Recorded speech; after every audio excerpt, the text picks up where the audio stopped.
Abra sua Bíblia no livro de Juízes, nós vamos ler apenas um versículo da palavra de Deus nesta manhã, mas mantenha a sua Bíblia aberta, porque eu preciso que você acompanhe comigo alguns textos dentro daquilo que nós vamos falar. Juízes capítulo 21, o último versículo do livro, que é o versículo 25. Juízes 21, 25. Irmãos, eu preguei sobre esse texto 2 vezes em toda a minha vida. E todas as vezes eu fico muito tenso, porque eu já disse para os irmãos que existem 4 histórias no Velho Testamento que estão entre as mais sórdidas de todas elas, né? No capítulo 38 de Gênesis, nós temos aquela história de Judá e Tamar, quando ele engravida a sua nora, né? Temos a história de Ló, que eu já estive pregando para os irmãos, quando ele engravida as suas filhas, a história de Davi com Batseba, mas esta é, irmãos, dito por um comentarista antigo, a verdadeira história de terror que há na Bíblia. É uma história de terror, é uma história pesada, e na nossa tradução em português, os tradutores eles foram complacentes conosco, porque o texto em hebraico ele é muito mais duro, as palavras são muito mais fortes, mas nós vamos ler em português mesmo, até porque eu não seria capaz de ler em hebraico, mas nós vamos analisar como o texto é forte, o texto é duro. Nós vamos ler o versículo 25 do capítulo 21, mas vamos acompanhar a palavra de Deus a partir do capítulo 19 deste mesmo livro, ok? Primeira vez que eu preguei esse texto, eu falei na igreja do Caxambi, quando terminou, o pastor Marinho falou, olha, eu tenho mais de 40 anos de ministério, nunca vi uma mensagem sobre esse texto. Eu não sei se foi um elogio ou uma crítica, até hoje eu não sei, mas o fato é que o texto realmente é muito forte. E essa semana eu fiquei mais tenso, porque eu descobri que Calvino, Spurgeon, Lloyd Jones nunca pregaram sobre esse texto. Eu falei, eu sou maluco, né, de querer falar sobre algo que aqueles gigantes não falaram. John Piper, pelo menos até ano passado, não tinha pregado ainda sobre esse texto, não sei se esse ano ele pregou. Mas nós vamos analisar o que a palavra de Deus tem a nos dizer. Juízes 21, versículo 25, diz assim, naqueles dias não havia rei em Israel, porém cada um fazia o que parecia reto aos seus olhos. Vamos ler todos juntos? Naqueles dias...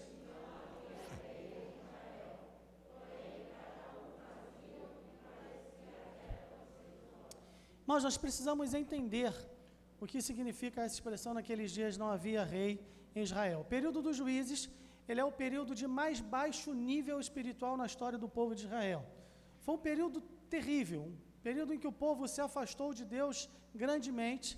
Deus, na sua misericórdia, levanta homens. A gente tem ali os juízes que a gente conhece, o mais famoso deles é Sansão, mas a gente teve Gideão, a gente teve outros homens de Deus, teve Eude, o homem canhoto, nós tivemos Sangar, nós tivemos uma série deles, foram 12 na verdade, mas o texto, se você ler lá no começo do livro de Juízes, vai dizer que o povo, ele se afastava de Deus, e Deus então permitia que viesse um povo estrangeiro e colocasse o povo sob cativeiro. E aí o povo então chorava, clamava, gemia debaixo da opressão, Deus se compadecia, mandava um libertador. Este libertador era sempre um chamado juiz. E ele então, o povo se voltava para Deus, agradecia a Deus, mas logo depois o tempo passava, o povo se esquecia de novo, se afastava e fazia ainda pior do que antes. Então é um período de altos e baixos muito grande, arrependimentos insinceros, conversões que não eram verdadeiras, eram motivadas apenas pela opressão, pela dor do momento, e o povo ia e vinha. Esse capítulo aqui, ele é colocado no final, essa história, que começa lá no capítulo 19, ela é colocada no final do livro, mas na verdade ela acontece no início do período dos juízes. É o período que Ligon Duncan chama de o período de cananização da terra, não é canonização, é cananização. O povo está se tornando no seu comportamento, nas suas atitudes, nos seus conceitos, igual aos cananeus. O povo de Israel está adquirindo os hábitos dos cananeus. Quem eram os cananeus? Os habitantes daquela terra que Deus havia prometido ao povo e disse, olha, vocês não podem se misturar, vocês não podem absorver aqueles costumes, vocês não podem adquirir as práticas, não adorem aos deuses deles, não casem com as filhas deles, vossas filhas não têm que casar com os filhos deles, porque vai ser uma confusão, eles vão ser um espinho no lombo de vocês, vão ser terríveis, eles vão fazer com que vocês se afastem. Mas é nesse período de juízes em que exatamente isso começa a acontecer de forma muito forte. Então, o período da cananização da terra, do povo de Israel. Na verdade, a gente sabe que quando não havia rei em Israel, essa expressão aqui ela está se referindo que não havia Deus em Israel. Porque o rei, quando surge o período dos reis, o rei era o representante direto de Deus. Era aquele que andava com Deus e trazia sempre a presença de Deus para o povo, ou pelo menos deveria ser assim. Se você ler o livro dos reis, o livro das crônicas, você vai ver que tanto no reino do norte, que é o chamado reino de Israel, quanto no reino do sul, o reino de Judá, e antes disso no Reino Unido, se o rei era bom, o povo andava com Deus. Quando o rei era mau, o povo acabava se afastando. Então, o rei é aquele representante direto. Na verdade, no período do chamado Reino Unido, foram 3 reis, cada um reinou durante um período de 40 anos. Primeiro, Saul foi um rei que começou bem, tinha tudo para dar certo, mas fracassou de forma terrível. Depois vem Davi e reina durante 40 anos e foi o melhor de todos. Depois Salomão, o mais rico, o mais sábio, que expandiu o território, mas que na sua velhice, diz a Bíblia textualmente, que as suas mulheres lhe corromperam o coração. Ele começa a fazer concessões a elas, porque Salomão se casa com muitas mulheres e ele faz casamentos políticos, alianças para poder se aliar nas batalhas. Eram pessoas que traziam tributo. Isso traz riqueza, mas traz consequências, e a Bíblia diz que na sua velhice ele se corrompe, ele começa a erguer templos para que aquelas mulheres pudessem adorar aos seus deuses, porque eram mulheres amonitas, asdoditas, etéias, cananeias, e eles começam a permitir, e por fim ele mesmo vai participar desta adoração. Quando Salomão morre, há a divisão do reino, seu filho Roboão toma uma decisão imprudente, então o reino é dividido. Quando o rei era bom, o povo andava com Deus. Quando o rei era mau, o povo se afastava de Deus. Então aqui quando diz, não havia rei em Israel, está dizendo não havia Deus em Israel. E ele termina com essa palavra terrível, cada um fazia o que parecia reto aos seus olhos. Essa expressão ela vai ser dita antes, no capítulo 17, versículo 6, diz a mesma coisa, quando fala a história de Mica e o seu ídolo, que também é uma história bizarra, mas não tanto quanto esta que nós vamos ver nesta manhã. Cada um também fazia o que queria. Veja que o livro de Juízes ele vai pontuando e ele vai mostrando o que acontece quando Deus não faz parte da nossa vida.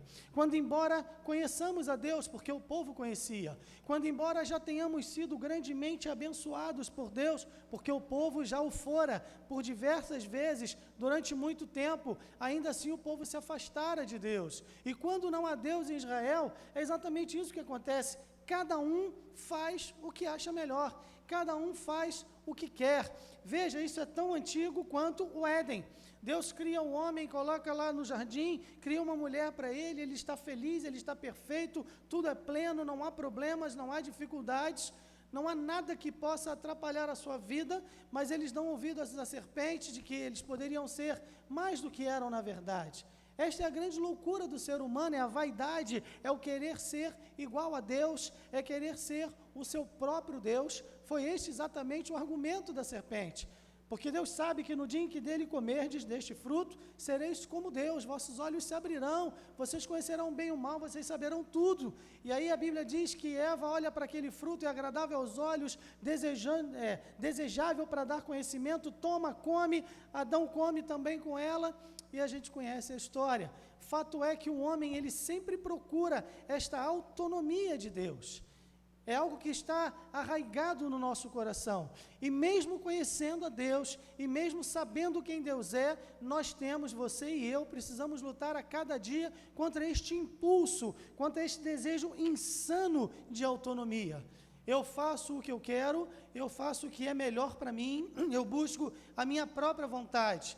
E isso vai trazer consequências para as nossas vidas, como trouxe consequências terríveis para o povo de Israel. Então, eu disse que começa lá no capítulo 19. Veja, o texto vai dizer o seguinte: naqueles dias em que não havia rei em Israel, houve um homem levita, peregrinando aos lados da montanha de Efraim, tomou para si uma mulher concubina de Belém de Judá.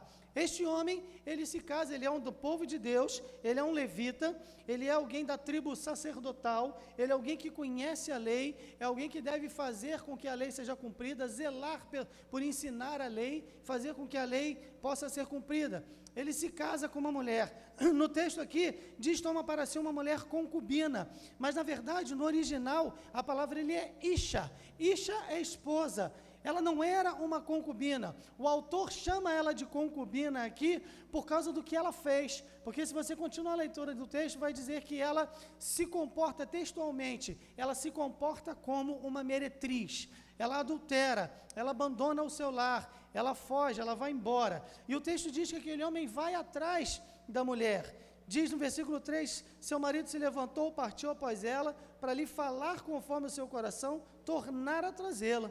Então ele vai, ele chega na casa do pai da moça, e o pai da moça se alegra, o seu sogro fica feliz, porque veja, aquele homem era um levita. Por ser um levita, conhecia bem a lei, e a lei dizia exatamente que a mulher que fosse culpada de adultério, ela deveria ser apedrejada. A pena para o adultério era a morte. Mas aquele homem vai buscá-la, ele quer se reconciliar com ela, ele quer realmente trazê-la novamente para o convívio familiar. E aí ele fica lá, eles comem e bebem juntos, eles participam de uma refeição, ele fala com aquela mulher, ela resolve voltar com ele. E aí no terceiro dia aquele homem diz, agora está na hora, vamos embora. Mas aí o sogro diz, não, fica mais um pouquinho, já está ficando de noite, come aí, dorme aí, amanhã vocês vão. E eles fazem isso, né, e ficam lá mais um dia, e aí vão conversando, batendo papo, comendo, tomando um cafezinho, né, almoçando junto. E aí quando chega de noite, aquele homem fala, agora está na hora de ir embora. E o sogro diz, fica mais uma noite, fica mais um pouquinho. E ele diz, não, agora não dá mais. E eles partem à noite. Diz o versículo 19, porém o homem não quis ali passar, versículo 10, não quis ali passar a noite, levantou-se e partiu, veio até defronte de Jebus, que é Jerusalém. A cidade ainda não se chamava Jerusalém. Isto aqui é uma inserção que o autor coloca para que as pessoas, os leitores, saibam de que cidade ele está falando. Jebus era a cidade habitada pelos jebuseus, povos cananeus também. E aquele homem olha e o seu ajudante diz assim, olha, está ficando de noite, a estrada é perigosa, vamos passar a noite ali em Jebus. E aquele levita diz, não, nós não vamos fazer isso, eu quero passar a noite numa cidade dos filhos de Israel. Aquele homem se preocupa, ele diz, eu não vou ficar numa cidade onde as pessoas não conhecem a Deus, não temem a Deus, não o amem, eu vou realmente para uma cidade ali. Aí o texto diz, lá no versículo 12, não nos retiraremos a nenhuma cidade estranha que não seja dos filhos de Israel, mas passaremos até Gibeá. Gibeá é chamada de Gibeá de Benjamim, é uma das cidades das tribos dos filhos de Israel. E aquele homem vai para Gibeá de Benjamim, e ele chega na praça. O costume era o seguinte, quando algum estrangeiro chegava na cidade, ele ficava na praça, e era a lei, e era o costume do povo hebraico, chamar a pessoa do povo hebreu, chamar aquela pessoa, aquele estrangeiro, aquele viajante, para dormir na sua casa.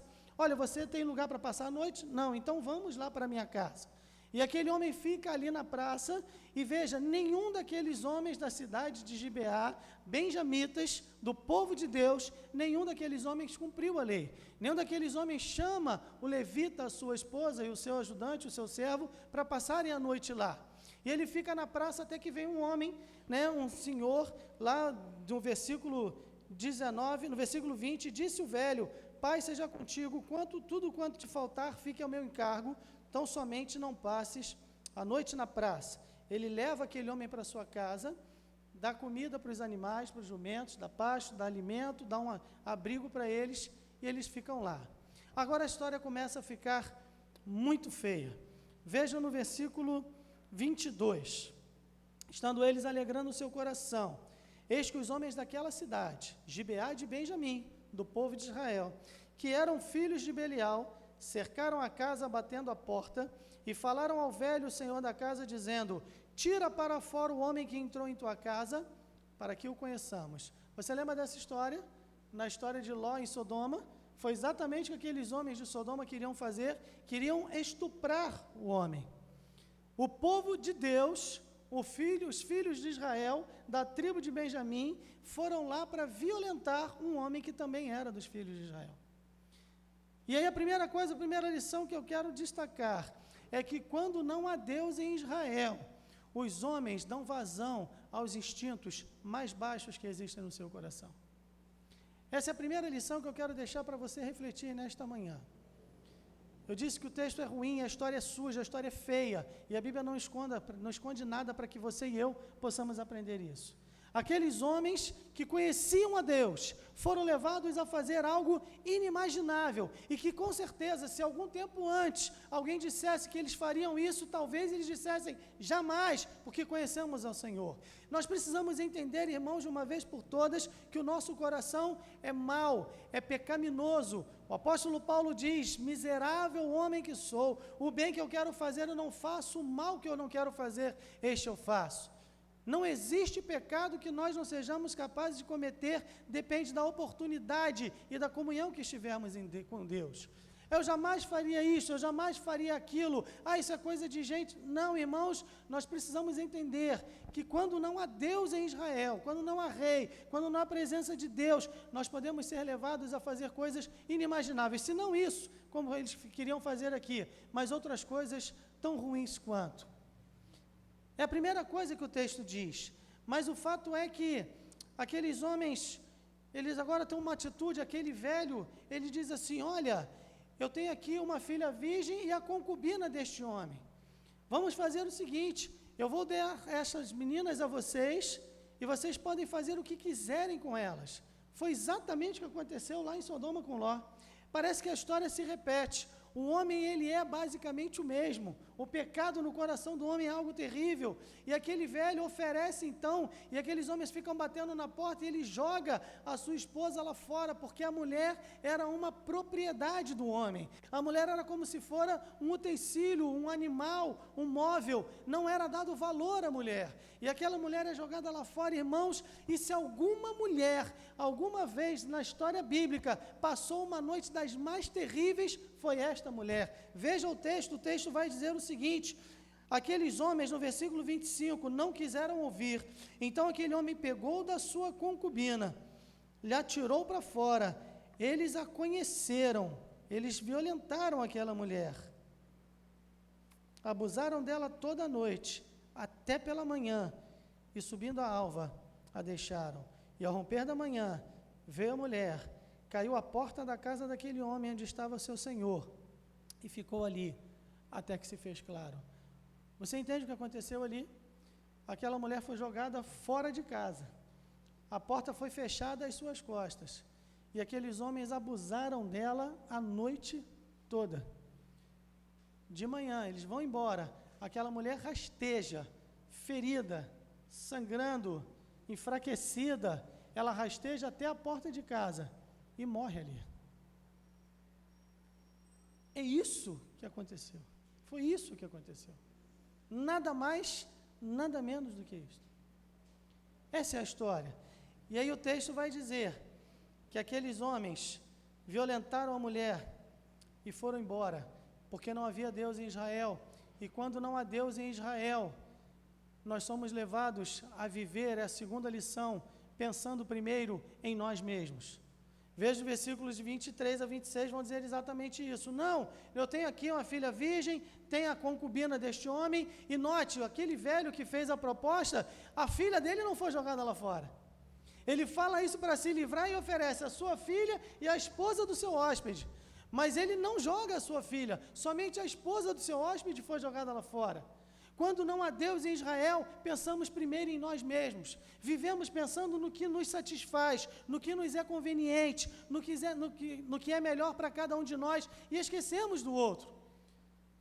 Esquecemos que somos irmãos, esquecemos que somos do mesmo povo, esquecemos que temos o mesmo Deus, mas primeiro eu, depois eu, em terceiro lugar eu, e se sobrar tempo, eu de novo. Foi exatamente isso que aquele velho fez. Foi exatamente isso que aquele homem fez com a sua esposa, que no primeiro momento parece que ele tem tanto cuidado com ela, que ele vai atrás para buscá-la. Mas na hora em que a coisa ficou difícil, na hora da aflição, na hora do desespero, na hora do medo, ele joga a mulher aos leões. Eu já disse para os irmãos que existem 3 tipos de amigos, não é isso? É o amigo de antes da hora, o amigo da hora e o amigo de depois da hora. O amigo de antes da hora é aquele que vive dizendo para você: Joel, junto, qualquer coisa fala comigo. Na hora que o problema aparece, o Joel está no sufoco, eu sumo. Existe o amigo de depois da hora. A Gilza passa pelo maior sufoco, o maior problema e não tem ninguém lá. Depois que passa, por que não falou comigo? Se tivesse me falado, parceiro. E tem um amigo da hora, que é aquele que quando você precisa, ele está lá. Isso se aplica à vida espiritual também. Existe o irmão de antes da hora, o irmão de depois da hora, o irmão da hora. Na hora da necessidade é que a gente vê o irmão de verdade. Mas quando não há Deus em Israel, pensamos em primeiro lugar em nós. Mas aí o texto continua, não vê aquele homem, quando ele acorda de manhã, a sua esposa lá está morta, ele faz algo estranho demais. Ele pega o cadáver da sua mulher, ele corta em 12 pedaços e envia um pedaço para cada tribo de Israel. Ele esquartejou o corpo da sua mulher morta e mandou um pedaço para cada tribo. Ele manda um recado, olha, isso é o que aconteceu, foi isso que fizeram com a minha mulher. E agora, o que a gente vai fazer? Agora ele lembra que é do povo de Israel. Agora eu quero ajuda, agora eu preciso de vocês. E aqueles homens, então, eles tomam uma decisão, capítulo 20, versículos de 8 a 11. Então todo o povo se levantou como um só homem, dizendo, nenhum de nós irá à sua tenda, nem nenhum de nós se retirará à sua casa. Porém, isto é o que faremos a Gibeá, procederemos contra eles por sorte. E tomaremos 10 homens de 100 de todas as tribos de Israel, 100 de 1.000, 1.000 de 10.000, para tomarem mandamento para o povo, para que vindo eles a Gibeá de Benjamim lhe façam conforme toda a loucura que tem feito em Israel. Assim ajuntaram-se contra esta cidade todos os homens de Israel, aliados como um só homem. Agora veja o versículo 18. Levantaram-se os filhos de Israel, subiram a Betel e perguntaram a Deus e disseram, quem dentre nós subirá primeiro a pelejar contra Benjamim? E disse o Senhor, Judá subirá primeiro. Em terceiro lugar, quando não há Deus em Israel, tomamos decisões que deixam Deus de fora. Veja, o povo em nenhum momento, antes de tomar a decisão, eles não param para orar. Eles não perguntam a Deus, Senhor, o que faremos? Davi, cada vez que ele ia lutar contra os filisteus, que eram os seus principais inimigos, ele perguntava, Senhor, irei eu contra os filisteus, dar-me-ás tua vitória? E Deus dizia, vai, e ele então ia. Mas quando Deus dizia, não, espere, ele esperava. Mas quando não há Deus em Israel, tomamos decisões por nossa própria conta. O povo se reuniu, todo mundo levado pelo ímpeto, pela cabeça quente, pela raiva. Eles tomam uma decisão, vamos lá e vamos matar todo mundo. Sabe, irmãos, quando não há Deus na nossa vida, nós tomamos decisões que deixam Deus de fora. E aí depois é que eles perguntam, Senhor, quem é que vai primeiro? E aí Deus diz, vai ajudar. Sabe, irmãos, é um costume muito ruim nosso. Quando nós tomamos decisões, depois falamos, Senhor, agora abençoa o que eu estou fazendo. Nós resolvemos o que vamos fazer, e depois queremos que Deus nos abençoe, e Deus faz, então faz, então vai. E Judá foi, e eles lutaram. No primeiro dia, morreu um monte de gente. Saíram os filhos de Benjamim, no versículo 21, derrubaram por terra naquele dia 22.000 homens de Israel. Porém, esforçou-se o povo e tornaram a ordenar a peleja. Subiram os filhos de Israel, choraram o Senhor, choraram perante o Senhor. É isso? Versículos 12 e 13 do capítulo 20 vai mostrar o seguinte, eles reuniram, decidiram que iam batalhar, e eles falam para o povo assim, olha, manda esses homens que fizeram isso com essa mulher, que a gente vai matá-los. Mas o povo de Gibeá de Benjamim, lembre que era o povo de Deus também, eles dizem assim, não vamos permitir isso. Eles vão ficar aqui.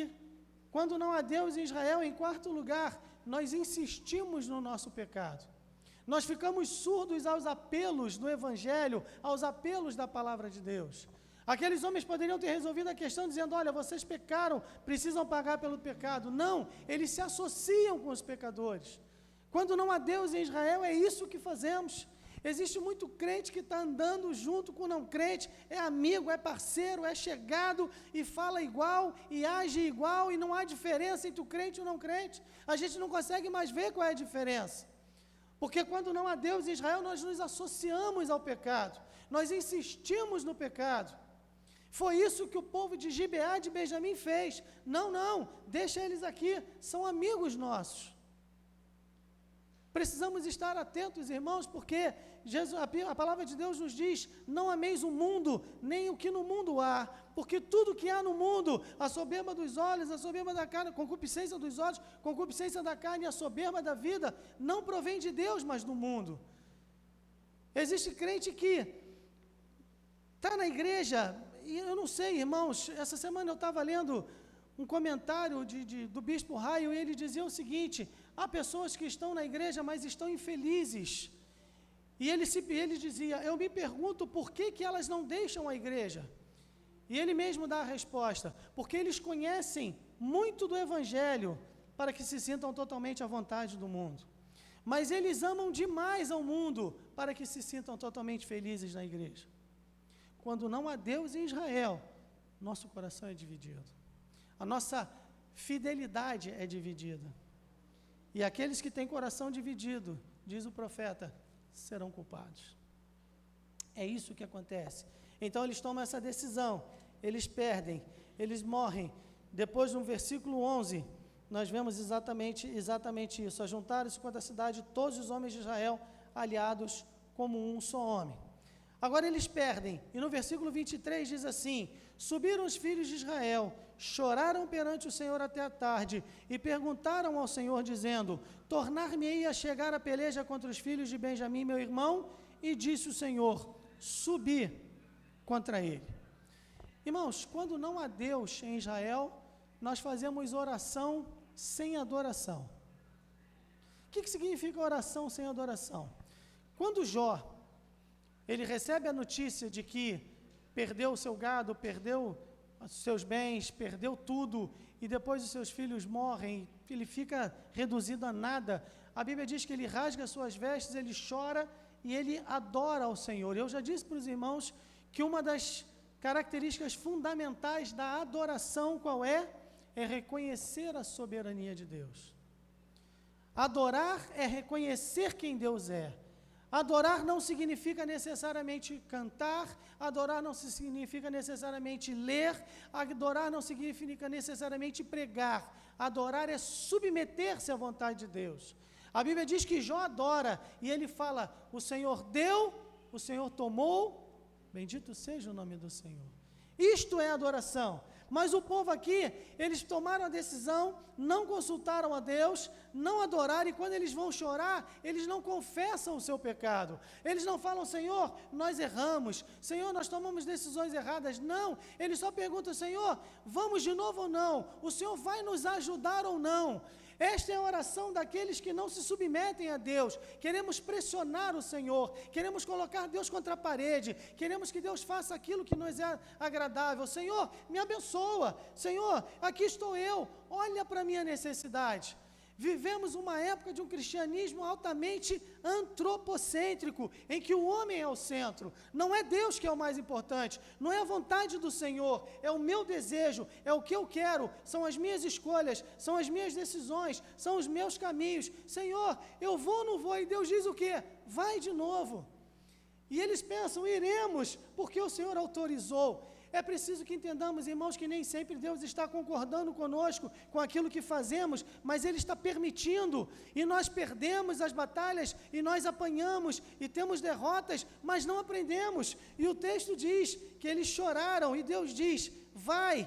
E ele, versículo 24, chegando-se, pois, os filhos de Israel, os filhos de Benjamim, no dia seguinte, também os de Benjamim, no dia seguinte, lhes saíram ao encontro fora de Gibeá, derribaram ainda por terra mais 18.000 homens, todos os que arrancavam a espada. Aí versículo 26 diz: então, só então, todo o povo de Israel subiram, vieram a Betel, choraram, estiveram perante o Senhor, jejuaram aquele dia até a tarde, ofereceram holocaustos e ofertas pacíficas pelo Senhor. Percebe isso? Primeiro eles só choraram, só reclamaram, e Deus diz: vão, vocês querem ir? Vão. E eles foram de novo e perderam de novo. Na terceira vez é que eles oferecem holocaustos, é que eles jejuam, é que eles choram. E aí Deus diz: agora vocês vão que eu vou dar a vitória. Você percebe isso, meu irmão? Deus só nos dá a vitória quando nós nos sujeitamos à vontade dEle.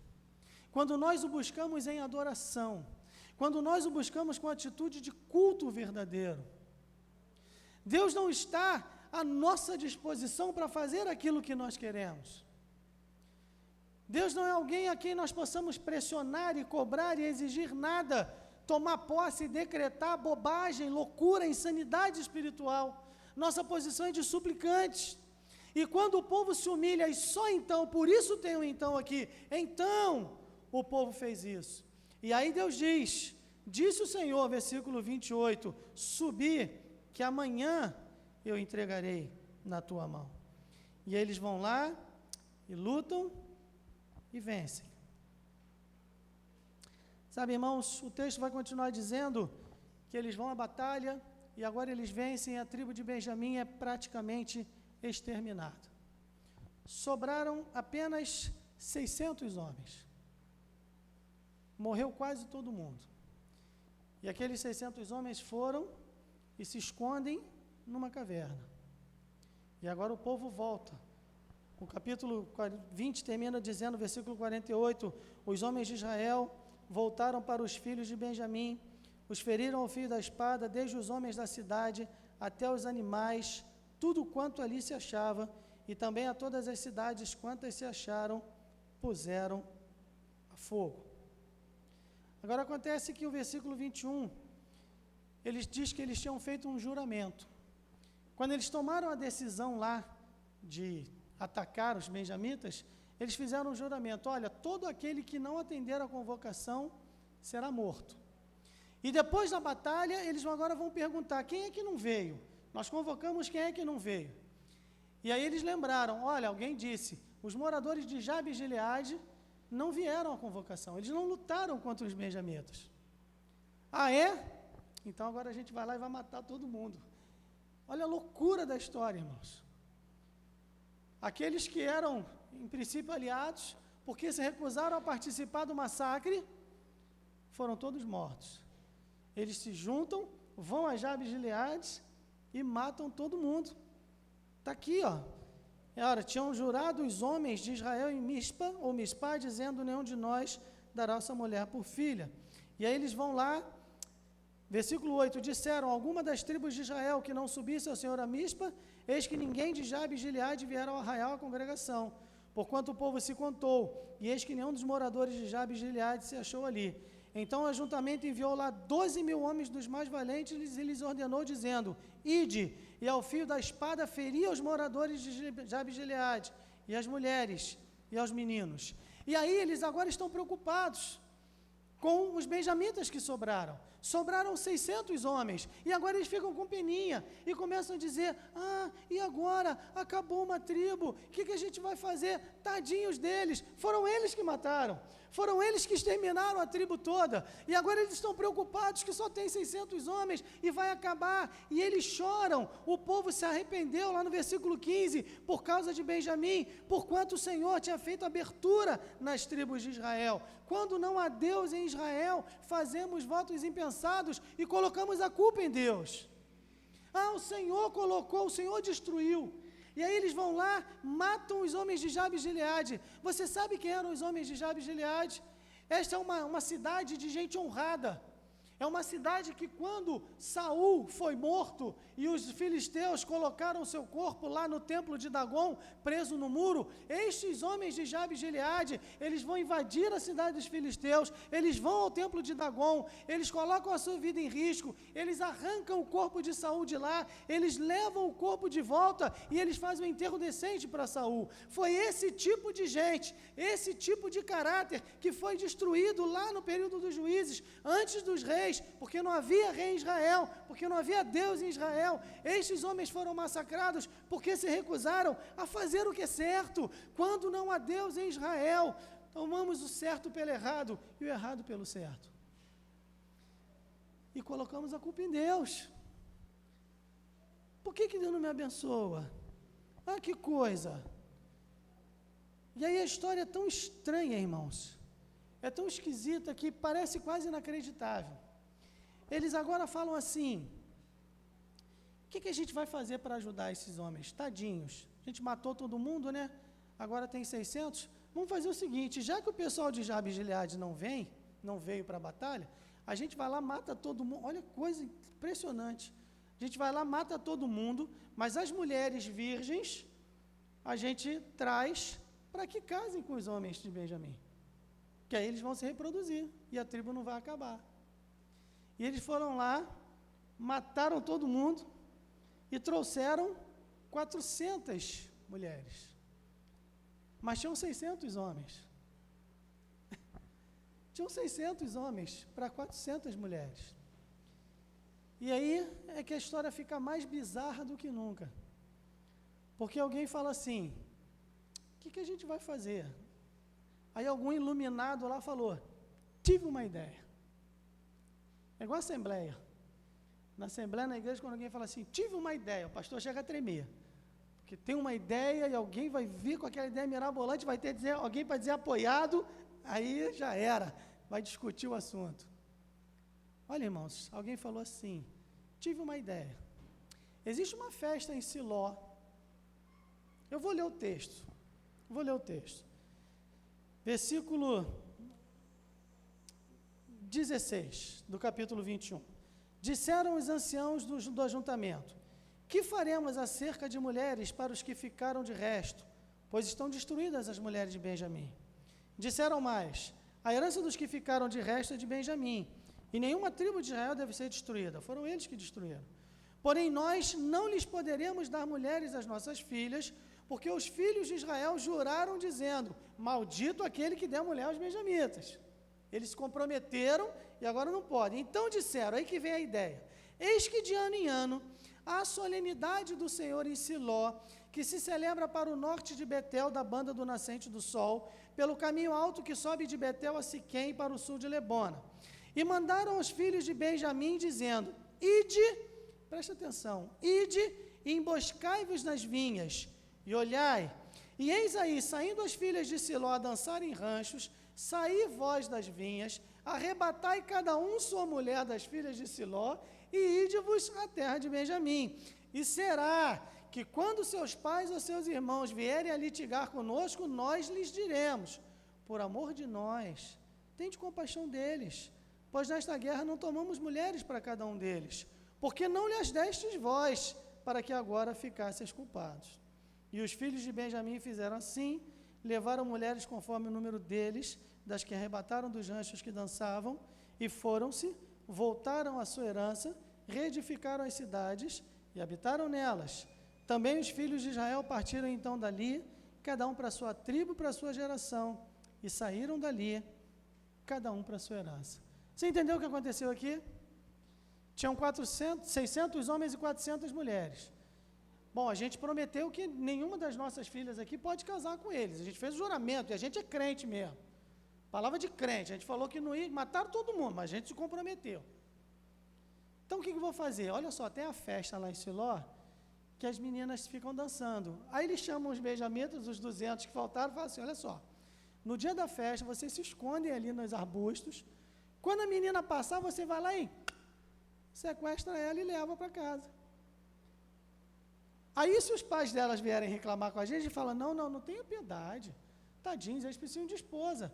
Mas e o juramento? Não foram vocês que deram, foram eles que roubaram. Você acredita nisso? É esse o argumento, irmãos.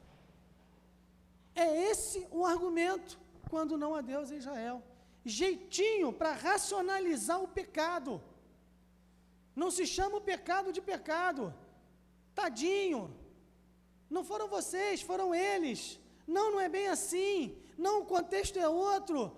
Não, mas o mundo mudou. Irmãos, pecado é pecado. Mas quando não há Deus em Israel, a gente fica tão cego que a gente fica arrumando desculpas as mais ridículas do mundo para poder fazer o que a gente quer.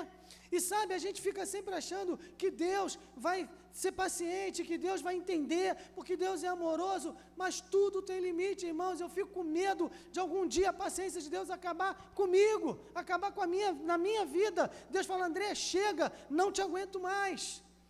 E eu fico preocupado quando eu vejo tanta gente que está na igreja e não se compromete com Deus, que é membro da igreja, mas não tem compromisso com nada, que não quer fazer nada, e que anda igual ao mundo, e que fala igual ao mundo, e fica dando desculpa esfarrapada, mais ridícula do mundo. Isso aqui é ridículo. Nós, às vezes, somos ridículos nas nossas desculpas.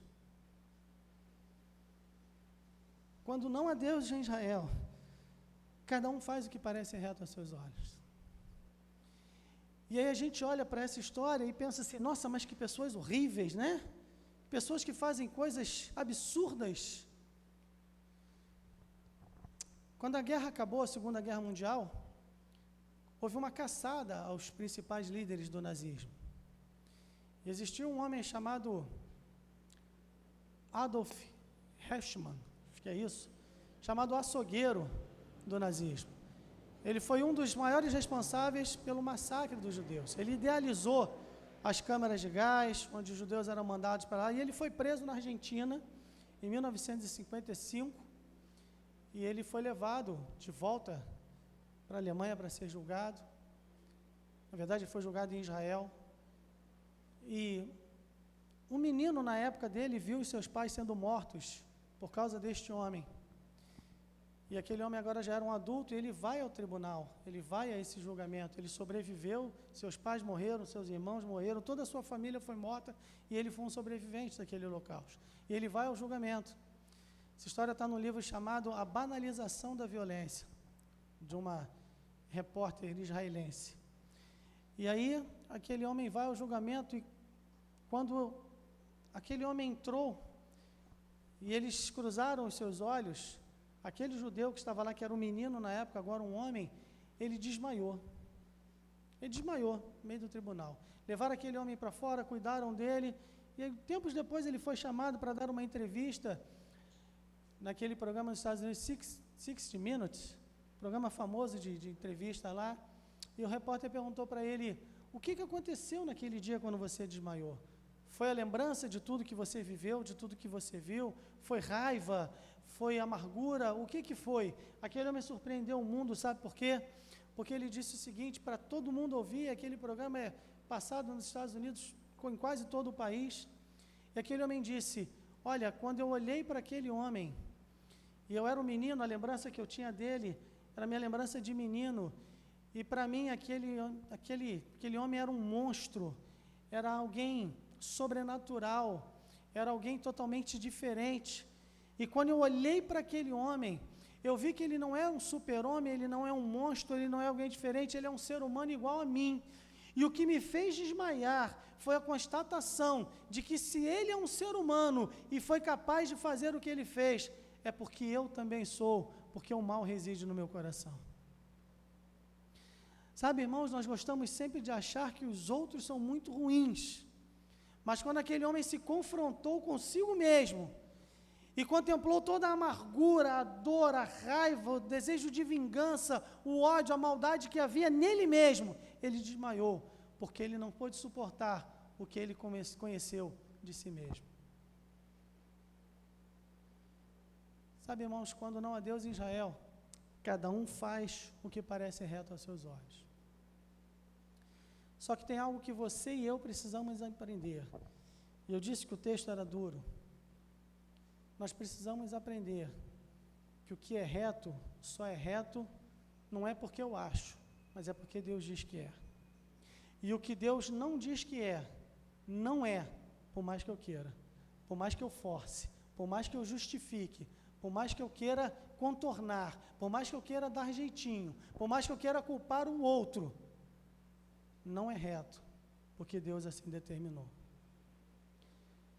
É tempo, irmãos, numa época de cristianismo frouxo, como nós temos vivido atualmente, cristianismo açucarado, em aguinha colorida, para ficar mais palatável para todo mundo, para agradar todo mundo, para atrair multidões, para ser famoso, para dar autógrafo, para andar com segurança, para ser pastor pop. Numa época dessa, o mundo precisa ver crentes de verdade, que não queiram se justificar diante de Deus por causa dos seus erros, mas que confessem os seus erros, que se arrependam, que voltem atrás e que peçam, Senhor, tem misericórdia da minha vida. E que possa realmente o mundo ver a tua vida na minha vida. Não é isso que nós vamos cantar? A tua vida na minha vida. O mundo não quer ver ou não precisa ver uma igreja com shows de pirotecnia. Não precisa haver uma igreja que é amigável às satisfações, às necessidades sentidas. Precisa haver uma igreja que vive o cristianismo. E sabe, irmãos, nós precisamos repensar a nossa vida com Deus. assumir o nosso compromisso. Não basta só vem à igreja de manhã, não vem à noite, vem à noite, não vem de manhã, não vem quarta-feira. Quarta-feira é dia de ação de graças, a gente vai comemorar, na verdade é quinta, a gente vai comemorar na quarta. Vamos trazer as frutas, vamos agradecer a Deus pelas bênçãos, pelo sustento, pela provisão. De quinta-feira de manhã essas frutas serão entregues para aqueles que precisam. Que ótimo! Mas não é só isso, irmãos.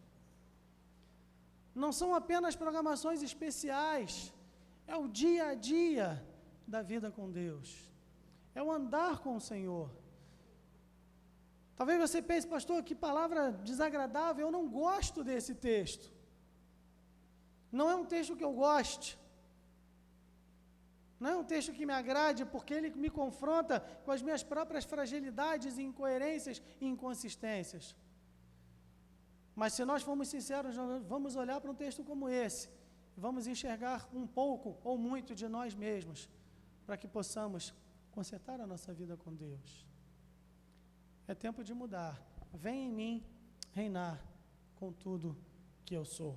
Que Deus te abençoe e fale ao seu coração e transforme a sua, a minha, a nossa vida para a honra e glória do Senhor.